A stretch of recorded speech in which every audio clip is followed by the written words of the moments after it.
And welcome back to CTV News. Well, community groups were left reeling after a recent Mayor in the Chair session over funding cuts in the long-term plan.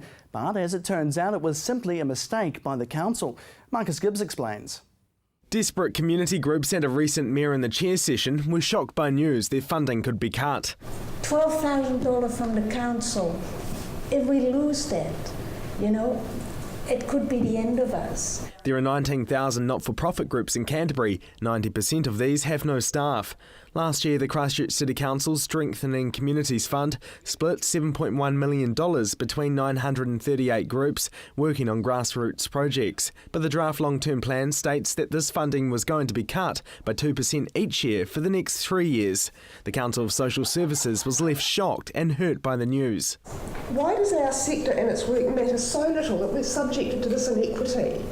It is just so unjust and unfair.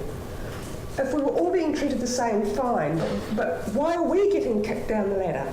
But as it turns out, council staff made a mistake and there was never going to be any cuts to community groups. We made a specific decision not to reduce the grants for community organisations, and unfortunately the 2% cut was automatically applied across the community grants. The Mayor admitting today the 2% cut was a blooper, but at the time it upset many of the city's not-for-profit organisations seeking funding. So we've had community organisations, basically in tears at meetings saying that we're cutting the grants, and we're going, well, but we specifically said we weren't cutting the grants because we want to review our grants process to move to a more resilience framework rather than a needs-based framework. Councillors were just as surprised by the cuts as the community groups during the Mayor in the Chair session. The members of the council that were here today have heard loud and clear the importance of that community grant funding, not only the fact that it exists and that it shouldn't be cut,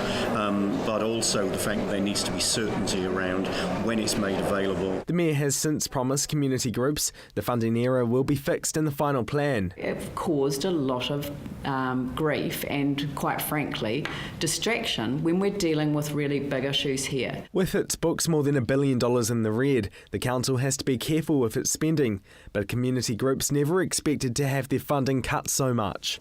No council staff members have been disciplined for what the Mayor is calling a genuine error. It's a distraction to have, basically a technical error forcing people into believing that we're about to cut their funding.